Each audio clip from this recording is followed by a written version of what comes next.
Biden is trying to only give jobs to minorities and women through this new initiative. But obviously, this new initiative would be a violation of our Constitution to discriminate based on race, but that doesn't matter to him. A Supreme Court already said, no, you cannot do this. But like he said before, Supreme Court blocked me from relieving student debt, but they didn't stop me. the DOJ is looking at anti-Haitian incidents instead of looking at crime they are causing themselves. What a wonderful waste of tax dollars. What we also have as a waste of tax dollars is Joe Biden still saying that the pullout of Afghanistan was a good thing, even though it got 13 service members killed and left hundreds of Americans stranded there for months. Big failure after big failure after big failure, which is Joe Biden's presidency wrapped up in a nutshell. All of that and more on today's episode. Facts over tracks, isn't that spitting slow, spitting fast, I could roast, I could gas, think I'm okay at last, but I don't know if that can erase all the past. Moving on to the first article, we actually have a Daily Wire article. We have a judge blocking Biden's plan to give $37 billion in construction contracts to women and minorities. The ruling could upend a decades-long federal affirmative action program, which obviously is a violation of our constitutional rights because you cannot discriminate based on race, sexual orientation, sex, gender at all. You can't do any of that. But of course, he wants to because it's quote unquote reparations. It does not make any sense here. So, a federal judge this week has ruled against a Biden-Harris administration program that allocated around $37 billion in federal road contracts for businesses owned by women and racial minorities, raising questions about the future of decades-old affirmative action program. Since the 1980s, the Disadvantaged Business Enterprise, the DBE, program has required around 10% of federal dollars allocated for road construction contracts to go to women and certain racial minorities. The Infrastructure Investment and Jobs Act, which Biden signed in 2021, reauthorized the DBE and set aside $37 billion for eligible recipients, which is just an incredible amount of money for 10%. We have $370 billion allocated for our construction to fix what exactly? To fix road construction? Road construction. $370 billion for road construction. So is that potholes? What is it? Road construction? Because all that I see people doing in my state, at least, because I live in Massachusetts, all I see is them building a highway and then them taking it back down and then putting in a stop and go type street where businesses can be on. So that's an incredible waste of money. And then not only do I see that, but I see city workers that are union locked into the job, just sitting around doing absolutely nothing. There's select people that actually want to do the job, but then they're teamed up with people that don't want to do the job. And then it makes both of them look bad because of the person not doing anything. But the person not doing anything can't get fired because of the unions. So that's our tax dollars in a nutshell. This year, 2 small businesses sued Transportation Department, saying that the DBE program caused them to lose out on business. On Monday, Judge Gregory Van Trenchove ruled that the Biden-Harris administration could not enforce the DBE's affirmative action quotas against the businesses. The court is keenly aware of the past discrimination that certain groups of the people have faced in this country, Dinhove wrote, and the court is sure that the federal government has nothing but good intentions in trying to remedy past wrongs. But okay, so I don't understand what the court is even getting at here. Yeah, there's stuff that we did in the past, okay, yeah, and of course the government is trying to remedy that. No, the government does not even have to remedy that because not even our generation is responsible for that. Not our grandparents' generation, not our great-grandparents' generation, not our great-great-grandparents' generation. I would say it's like a great-great-great or great-great-great-great-great-grandparents' generation. So now we're 4 generations, maybe 5 generations down the line. That has nothing to do with us at all. Even the people that were slaves back then aren't even alive. The kids of the people that were slaves are not even alive. The kids of the kids of the kids of the slaves are not even alive. Now maybe 4 generations down, the kids of the kids of the kids of the kids are maybe here today. Maybe. And I'm saying maybe. And if you were to get technical, the Union, which is America, is not the actual foundation for slavery. They were a slave free nation, the Union. That's why the Union went against the Confederacy, which had slaves. The Confederacy lost the Civil War. If we look at world history, or not even world history, the history at which America is in, our own history as a nation, the Confederacy owned the slaves. The Union did not like the fact that the Confederacy had slaves. So what they did was they went and fought the Confederacy to get those slaves to be free on the Union side. So what are we even talking about here? So we as America have no have no actual relations to slavery at all, because we did not have slavery legal at all ever in our history. So we can go back and we can say, yeah, the Confederacy, but the Confederacy has absolutely nothing to do with the Union. And the Union had nothing to do with the Confederacy. They hated each other so much they got into a civil war against each other. This is like mind-blowing to some people, but it's common sense if you actually paid attention in social studies class and history class. But of course, they don't do this because our education system failed us as America. That's exactly why I agree with Trump when he says that we need to actually dismantle public education, because public education is failing people. You need to do your own due diligence and just watch a documentary. Just watch a documentary on History Channel about the Civil War and why the Civil War happened and who was fighting the Civil Wars, the Confederacy versus the Union. Look it up on YouTube, for Christ's sake. It's super easy to actually just look at this. And if you paid attention, there's a history book that we had as kids. We can look through the history book. We can see, because one of my friends still have their history book from their middle school, or yeah, I would say the middle school. I was looking through the history book. It talks about the Civil War in that history book. We talked about the Civil War. So again, okay, that's just my little talk in my rant about this, okay? It's just annoying. It really is, okay? But I'm going back to what the court's saying here. But remedying those wrongs must still pass constitutional muster. The federal government cannot classify people in such a manner that violates the principles of equal protection. Of course, I 100% agree with that. This is the latest case of the build-off of the Supreme Court's June 2023 ruling that affirmative action was unconstitutional. I completely agree. It's been far too long in the making. Only federal judges ruled that the Minority Business and Development Agency needed to be open and to be working with business owners of all races, while another judge said that the Small Business Administration could not distribute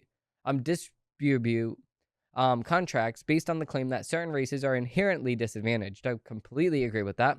The Wisconsin Institute of Law and Liberty, the WIL, filed a lawsuit on behalf of Mid-America Milling and Bagshaw Trucking. The businesses, which are owned in part by white males and operate in Kentucky and Indiana, routinely bid on federal contracts. Mid-America says that it lost about 82 contracts in Indiana since January of 2022 because of this DBE program. In this decision, Van Trindhove wrote that both companies had previously lost out on federally funded contracts to DBE firms, even when plaintiffs' bids were lower. Okay, so the government is spending more money to companies just because of the fact that it is owned by women or minorities. So it's costing us, the taxpayer, more money for absolutely no reason. Completely disgusting. Lawyer Daniel Lillington told the Daily Wire that the decision was a major blow for the Biden-Harris administration's equal agenda, which pushes race-based programs throughout the federal government.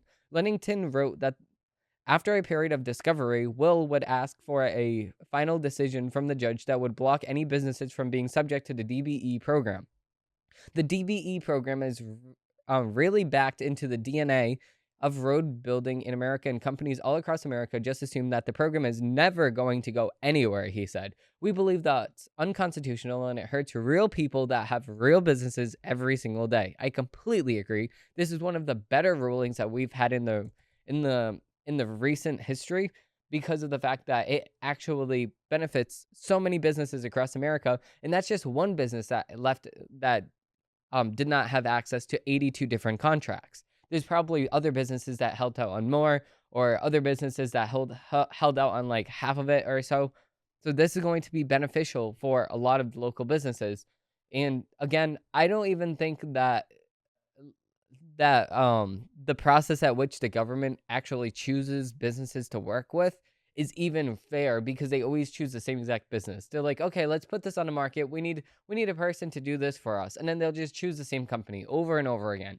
In Massachusetts, at least, we have this company that or locally, I would say, we have this company that the city in the state always works with 100% of the time. There's never any other company that the government works with. So again, is it really up in the air and who can actually do this the cheapest if this is the only company they ever choose? I highly doubt it. So, with that being said, we are moving into the next article from the Daily Wire. We have the the DOJ search for anti-Haitian incidents to bolster Kamala's claims, email shows. So, as Democrats work to blame former President Donald Trump and Senator J.D. Vance for inciting hate crimes against Haitians, the Biden-Harris administration searched high and low for any evidence to support their accusations, emails obtained by the Daily Wire show. On September 13, Jamaica Sherman, a lead specialist at the DOJ's Community Relations Service, the CRS, wrote to Rachel Roberts Pickett, an official with the Catholic Charities Dallas, that my colleagues and I were tasked with researching information regarding the Haitian community. Are you aware of any reports from hate crimes, hate incidents, or community conflicts surrounding the Haitian community? Sherman asked. Roberts Pickett forwarded Sherman's email to others to try to uncover examples of anti-Haitian incidents.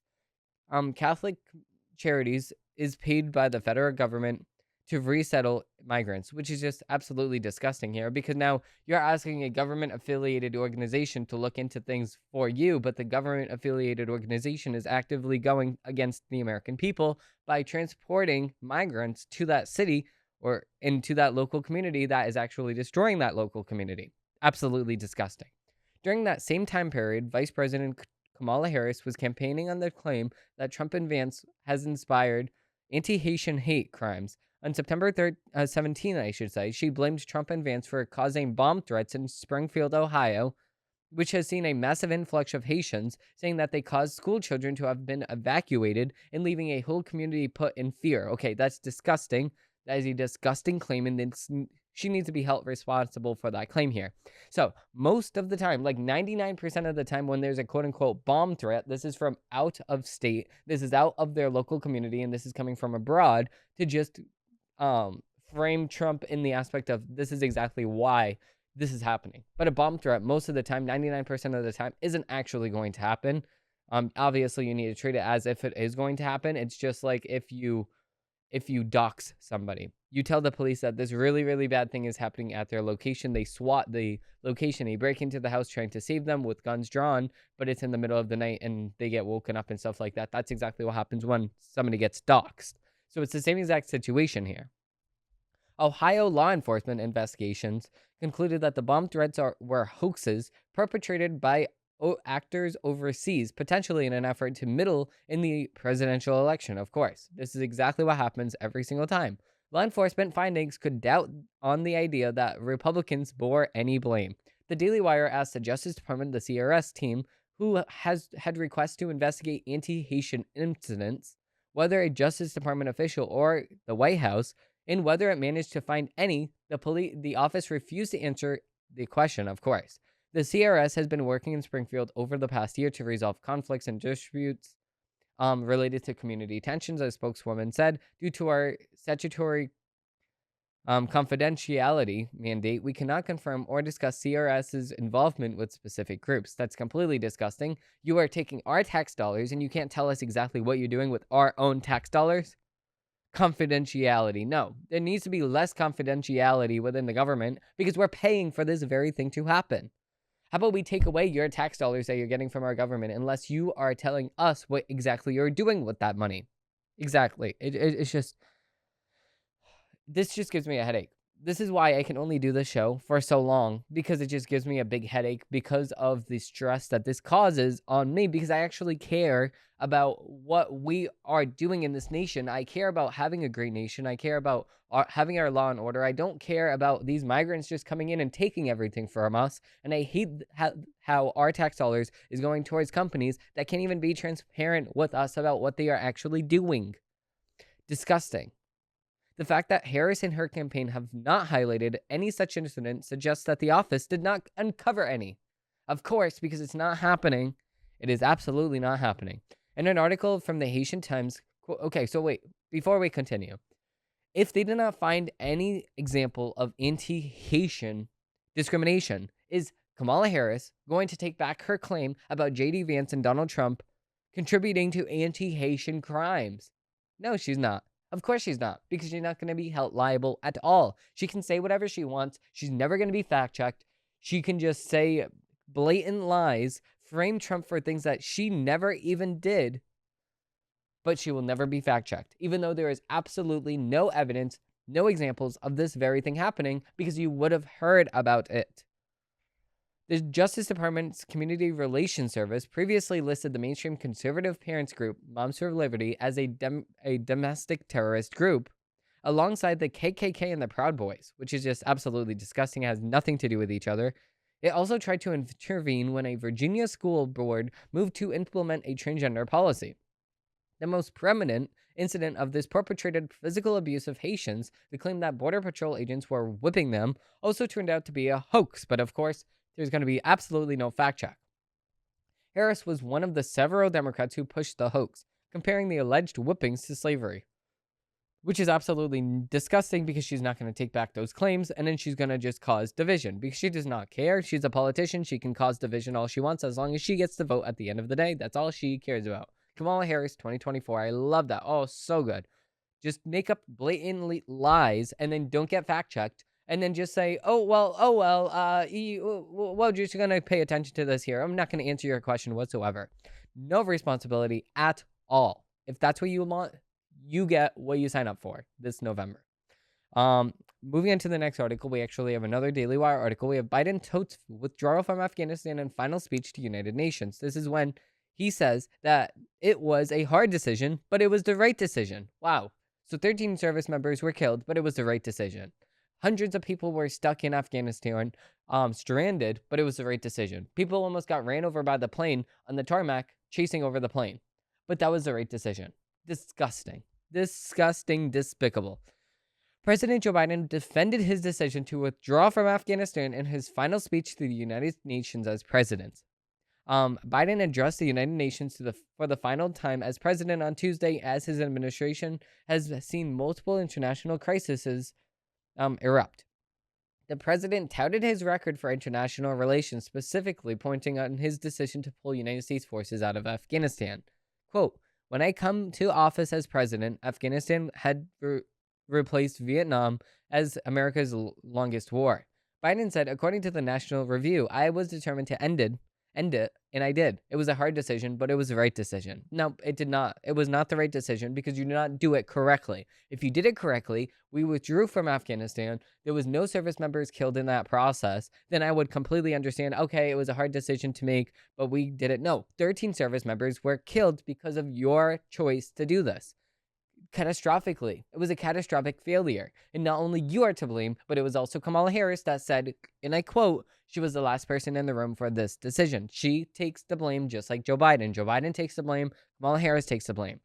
She is the vice president. Yes, vice presidents don't do much unless you are a deciding voter, which on a bill that is trying to pass the Senate, which Kamala Harris was. She got the Inflation Reduction Act passed, in which case did not solve inflation, but only made it worse. Everybody knows.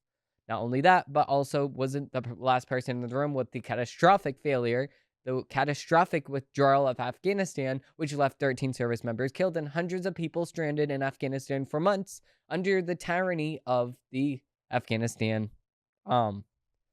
dictatorship in which leaves women to not go to school, forces them to actually cover up their whole entire body unless they want to face whippings or killings.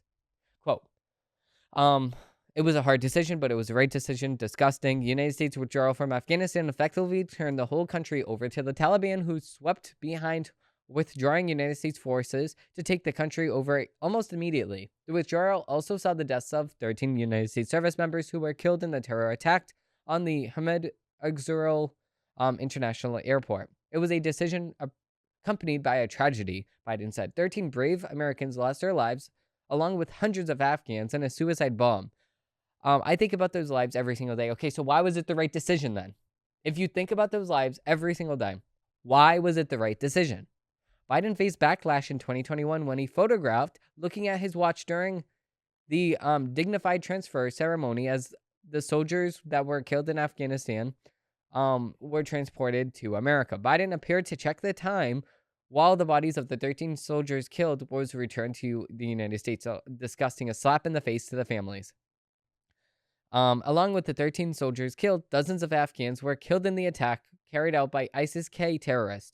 The attacker has been released from the Perwan prison at Bergharam Air Base days before the attack after United States troops evacuated the base. Taliban migrants took it over in absence of American troops, of course, so the jail system isn't even a jail system anymore, so it's just a catastrophe over there. And also, the United States left billions of tax dollars worth of equipment behind in Afghanistan. Some of the equipment almost entirely left to the Taliban has begun to appear in other conflicts, of course. So they're using our technology against us. The president in the United Nations speech calls for a ceasefire in Israel, which is just absolutely disgusting because what the hell do you think Israel is doing? And who do you think that you're going to talk to for a ceasefire? Because everybody in the upper class of Gaza, all of the people that are actually in the ruling class is killed because of the fact that they decided to cause a war with a first world country as a third world country by killing 1,800 Israelis and raping many of them. So what exactly, who are you going to have a ceasefire deal with? The ruling class and the leadership of Hamas is not even here because they are killed. So who exactly are you going to have a ceasefire deal with? Israel? Yes, of course. They've been accepting almost every single ceasefire deal that leaves them with the power to have their border under their control because it's their border. They know that they're going to make sure that there's actual safety for their nation. They accepted almost every single ceasefire deal. But of course, Hamas never did. They never accepted one. In the one that they did accept, it was brought by America to leave Hamas in the same exact power position as they very much are. And of course, Israel did not accept that one.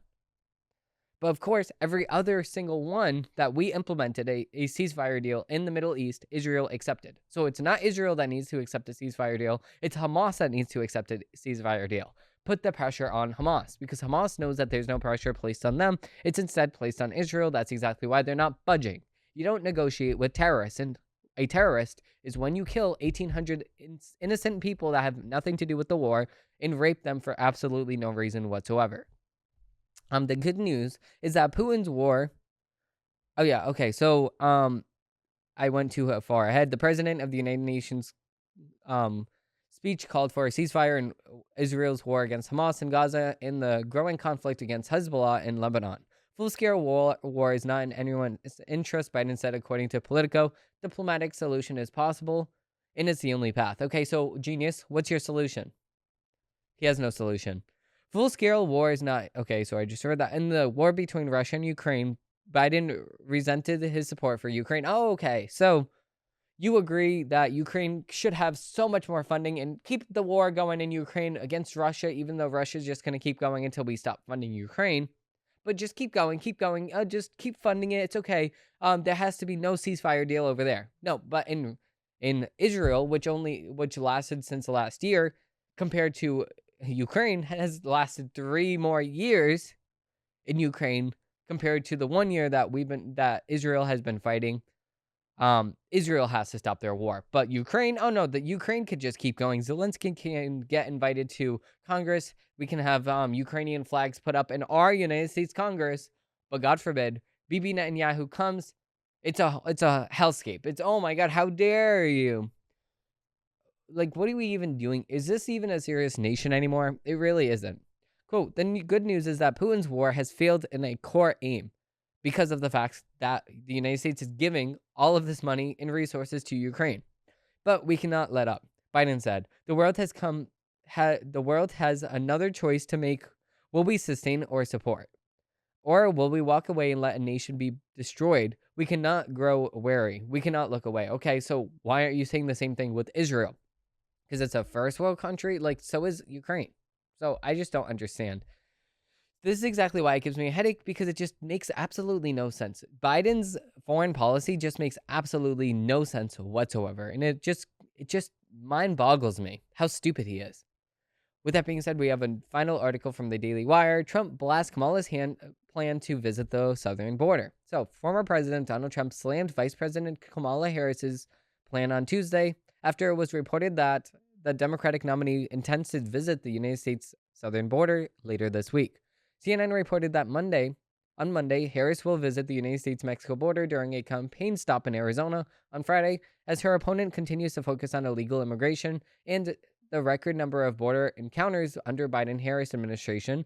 Trump blasts Harris's plan in a Truth Social post, saying that it's a disgrace that the vice president waited so long. I completely agree.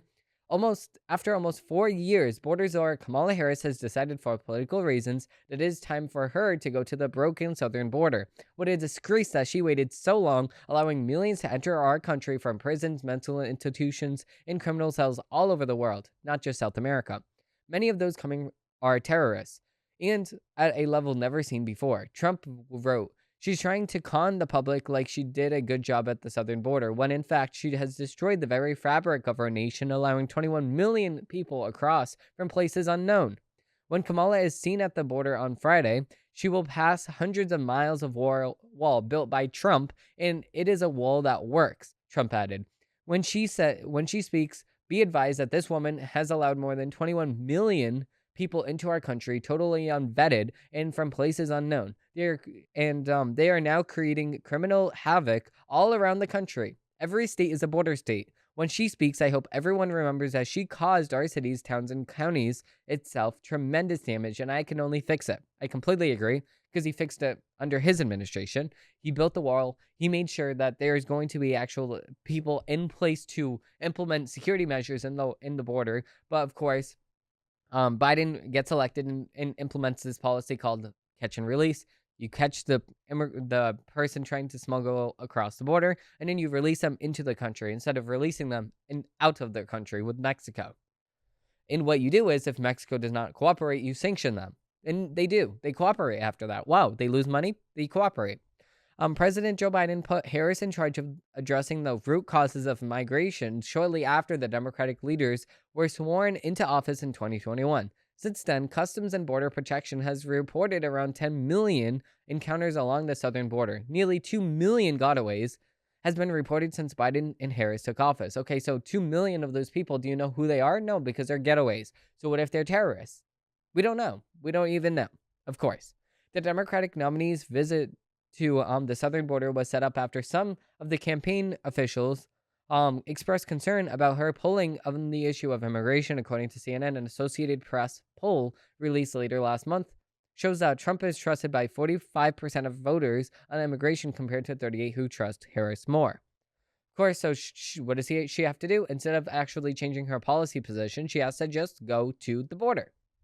Easy fix. No, it's not an easy fix. Because you can talk out of your rear all that you want, but we know that you're not going to implement anything to fix this problem at all. Because you're the border czar right now. If you want to fix it, do it now. But she's not going to do it now because she does not care at all about this problem or any problem that Americans are facing. Remember this in November. She is lying through her teeth. And if you are voting early, you need to vote right now because you don't know what's going to happen on November 8th. You don't know what's going to happen on Election Day at all. You could be sick, you could throw up, you could sleep in that day, be late for work, and then you could not go to the polls before they close. You don't know. If you could vote early, vote today. If you can vote early, unless you know 1,000%, maybe 1,000,000% that you can go on Election Day itself, vote early. Don't do mail-in ballots. Vote early, in person. Do it early. Okay? If you can do it now. I don't like early voting, but if it's a possibility for you, might as well do it, okay? Because the Democrats are going to be doing this. So, with that being said, thank you all for watching. Thank you all for listening, and I hope that you have a great rest of your day. If you did like this episode and you do want to see more, I do post new episodes of my show every single Monday, Wednesday, and Friday. Thank you all for watching. Thank you all for listening, and I will see you guys in the next episode.